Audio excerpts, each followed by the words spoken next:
This is my ideal high school, and the inspiration for this high school comes from my experience as a high school English teacher, as well as my experience over the last 3 years as a K-12 curriculum director. It also is based very heavily on research that I've done in my current role and throughout my educational career. My goals of this high school would be to provide an education to students that was customized to their individual needs, much like the idea behind an IEP for students. Only this would be kind of an individualized plan for all students. The outcomes would be better prepared and better equipped students in our future. The climate surrounding this concept is one of support for education. There'd be plenty of funding for this type of educational setting, and one of community support as well. In one of our reading assignments for the semester, Tomlinson quoted saying Navras welcomed input from her staff on how the journey would unfold, but she made it clear from the outset that everyone would be on board. Full participation was non-negotiable. I like this quote because in my ideal high school, my teachers are very engaged, and that's the next section that I'm going to move on to. In my ideal school, obviously there would still be a principal. The principal would function more as the lead learner as opposed to simply a manager of the building. And so principals would have the same kind of professional development plans as well as guide the professional development in their building with the support of others. The school would have teacher leaders, so it would have teachers that are serving in the capacity of leadership through a lot of different ways on their professional learning communities, among students, and among staff. Teachers would have a level of autonomy as to how they go about scheduling their day, and they would have the freedom to work with students on a one-on-one basis in small groups and pull in outside help. Finally, there would be student leaders. The students would not only be there to learn, but also to take on a leadership role as well. Student leaders would help facilitate group discussions, maybe work in small groups or lead seminars. Students would have the ability to teach others just as the teachers have the ability to teach others. Professional development is one of my primary roles in my current position, and it's something I feel very strongly about. Professional development needs to be customized for staff members. We customize for students, but for some reason we don't feel it's necessary for staff. And the professional development for my staff would be customized based on their professional learning plans and their goals. The PD would be global. With the ability to access the internet, my staff would be able to have access to leaders in the field of education from around the world. In a perfect world, funding wouldn't be an issue either, and that would definitely help. I really like this quote from Goldstein where it says, the goal would be to avoid the spray and pray training, the traditional group sessions that can send dazed workers out of the classroom thinking, I occupied a chair, I passed a quiz, I have a certificate, therefore I'm trained. Professional development would be ongoing, focused, and very personalized. In my ideal school, staffing would consist of obviously all of your ancillary staff that provide a functional school setting, but then also certified teaching staff. In my ideal school, I don't see the need for fewer teachers. I just see the teacher role being a little bit more specified and maybe less traditional. I would also have a series of coaches that serve in a multitude of facets. So maybe some professional development coaches. I would have reading coaches, math coaches for the different content areas. I would also have student coaches, and not in an athletic or extracurricular sense, but a sense where the coaches were there to work with the students on their individualized plans, to provide direction, and to also be a support for those students in achieving their goals. The coaches and the certified teaching staff in an ideal world would cross over, and so there'd definitely be overlap between the two, and the understanding between the two would be that their ultimate goal is to be there for students and to help students be successful in their learning, regardless of their path. There'd be a multitude of resources for teachers, resources for the students, resources for all staff in the building. And it's hard to kind of specify that. I mean, there'd be a lot of technology. Any curriculum materials would be available. I think one of the biggest things would be primary source resources, and so being able to connect with others around the world, others around the state, around the country, and be able to do some research firsthand. Assessment, I think, is really big when we think about the staff. They will each have a professional development plan. They'll be a part of a professional learning community. They will be surveyed, and also there will be formal evaluations of their instruction. For the coaches, there would be a formal evaluation of their participation and interaction with the students. I'm going to talk about the students next and the type of learning environment that they will live in, essentially. And much of my ideas and my thoughts stem from the work of Daniel Pink. He's written a lot about motivation and intrinsic motivation, and I think this quote is particularly fitting. All kids start out as curious, self-directed type I's, but many of them end up disengaged, compliant type X's. What's going on? Maybe the problem is us, the adults who are running schools and leading families. If we want to equip young people for the new world of work, and more important, if we want them to lead satisfying lives, we need to break Motivation 2.0's grip on education and parenting. In my ideal high school, we would have every kind of student that we have currently. I think it would be a waste of my time to create an ideal high school if I was only going to put an ideal student in it. I truly believe that this method and this philosophy would make all students feel successful in school, regardless of their ability, their motivation, their desires. So I think that in my perfect school, we'd have grades 9 through 12, but they wouldn't be sorted into traditional grade levels. They wouldn't kind of move through that trajectory based on whether or not they get an A or an F. Based on their age, those types of things. They would have specific pathways. So perhaps a student is very intrigued in the health sciences, and so there might be a pathway for them in that regard.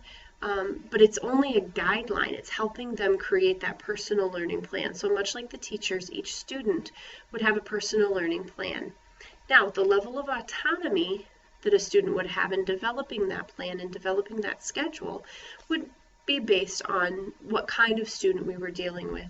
In some of the research that I found, Martinez in '99 had identified different types of learners. The intentional learner is really the ideal learner. They're self-motivated, they're focused, they're very driven, and they set their own goals. They put forth a great deal of effort, and they're very, very willing to do whatever they need to do to accomplish those goals.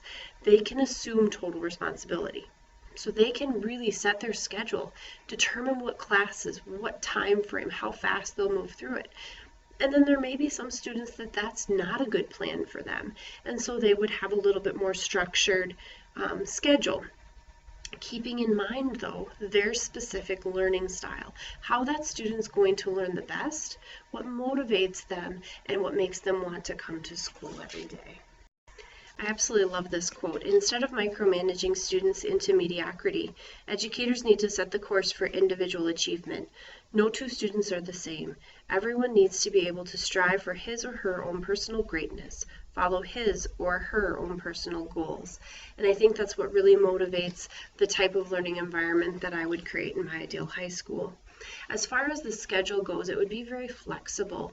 It would mirror in a way some of the customized learning schools of today, in which there'd be a blend of both online learning, face-to-face learning, but that face-to-face learning might happen in a traditional classroom for one class. There may be a lab, there may be one-on-one work, there may be small groups, maybe a seminar, maybe there's a certain topic that a teacher would give a lecture over that day. The ability to use technology makes this and opens this wide open for us and gives us that flexibility to schedule. The typical school day would not be an 8:15 to a 3:30 type of school day. Students might take some classes online. They may come in for 3 or 4 hours. It would really depend on the student's needs, their progress along their learning path, and what was best for them. When you think about the typical high school student, there is research out there that says that starting at 8 o'clock in the morning isn't the best plan for them. So maybe starting a little bit later in the day. But students would have that flexibility in order to do that. There would be time allotted in the schedule for coaching. There would be time allotted into the schedule for collaboration with peers and students that would be on a similar learning path. Again, just to continue on with the scheduling, the learning methods would be customized. So students would be able to learn in a way that works best for them. You know, your different learning styles, if a student is particularly kinesthetic, then they would learn in that fashion, or they would be assessed in that fashion. But also keeping in mind that students need to develop those writing skills and those speaking skills and maybe some of the areas where they aren't as strong. But again, it would be very customized, and it would be a blend of online and face-to-face learning.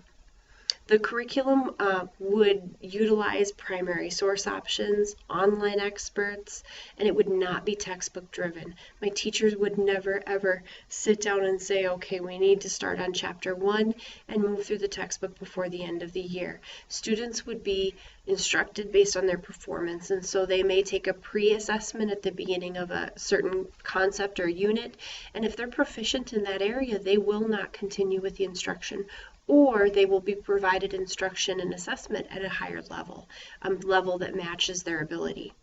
By dismantling the grading procedure, students will be based on their students' grades will be based on their assessments, their performance, and that will be standards based. Students will also make sure that they aren't sitting through classes where they already know the material. If they know it, they'll be able to move on and expand their learning further.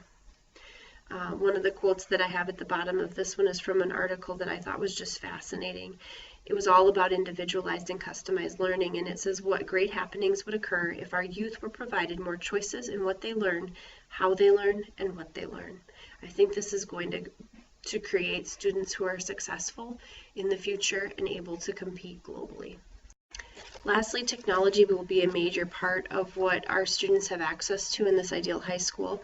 Each student would be equipped with a computer, their own personal computer, that they can connect to 24/7 to the internet, that they have access to their teachers and all of the most current and latest technology. It'll enable them to really break down the barriers of the 4 school walls and expand their learning beyond just the traditional classroom. They'll also have access to tech labs, and in those tech labs they'll have different resources, video, audio, recording, different things like that that will make them have the ability to communicate with others either locally or globally. Assessment is going to be a big part of this type of school. I think assessment, when done properly, it can be an incredibly useful tool. It helps us determine and drive our instruction. It helps us determine and drive where students should go in that trajectory of school and their learning. It'll help them self-evaluate their personal learning plans. It'll also give educators a good indication of whether or not what we're doing is appropriate and effective. And so we would have project-based assessments, differentiated assessments. Students would maybe all be working towards the same standards, but they're going to show their learning in different ways. The assessments would be definitely higher order thinking. You are not going to see bubble assessments, A, B, C, D, in my ideal high school. There is no place for them. And so the assessments would be very customized. For one student, it might be verbal. Another student, it may be something that they produce a piece of work. There would be common benchmarks, and the assessments would be standards driven, but the courses would be self-paced. Student perception is also a very big part of my ideal high school, and so student feedback would definitely be considered as well. In order for this ideal high school to work, we'd need to shift our paradigms pretty substantially from where we are currently in the state. But I think it's possible. I think we see it in places all around our country. If you think about the Lindsay Unified School District, if you think about customized schools in Maine and Pennsylvania, and some of the different work that's even happening within our own state, for example, in Harrisburg, it is possible. Again, it all goes back to kind of my foundation and maybe slight obsession with Daniel Pink's work, but we really need to harness our student and teacher motivation and give them the autonomy that they deserve to succeed.